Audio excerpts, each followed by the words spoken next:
March 2009. Robert Stewart opens fire in a Carthage, North Carolina nursing home, killing 8 and injuring 2. October 2012. Scott Evans DeCry opens fire in Seal Beach, California salon, killing 8 and injuring 1. April 2013. Dennis Clark opens fire in a Federal Way, Washington apartment building, killing 4. What do all of these tragedies have in common? They started as domestic violence.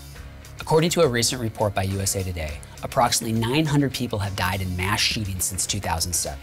Of those, a majority were killed by someone they knew. Even the rabidly anti-gun Mayor Bloomberg can't deny the connection. His coalition of mayors against illegal guns recently released an analysis of 56 mass shootings and found that almost 60% of them involved or started as domestic violence. We're often asked to believe that we are morally obligated to respond to mass shootings by limiting gun ownership.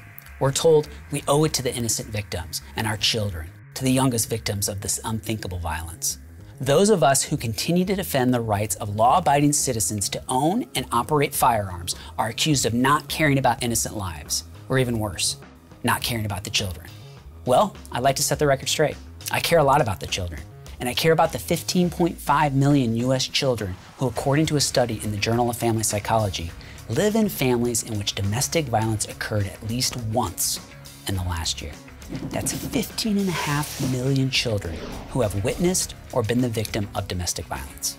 If we sincerely want to decrease violence against children in our country, it's time we stop talking about AR-15s and start talking about real threats that millions of our children face every year. The scope of domestic violence is difficult to measure because it occurs in private, and victims are often reluctant to report it because of shame or fear of reprisal. Still, according to a 2010 CDC study, 1 in 4 women and nearly 1 in 7 men have experienced severe physical violence by an intimate partner. That's approximately 60 million people who have been the victim of severe physical violence, and all of them at the hand of someone they knew, of an intimate partner. Adults are not the only victims of domestic violence. According to the most recent U.S. Department of Human Services data, Child Protective Services agencies investigated reports of abuse or neglect towards 3 million children in 2011. Of those reports, approximately 676,000 were substantiated. That's 676,000 children who were abused or neglected in 1 year. Further, in 2011, there were 1,570 confirmed fatalities of children who died from abuse or neglect at the hand of a parent or caretaker. 81% of those children were under 4 years old. The numbers are staggering, and in my mind, the implications are clear.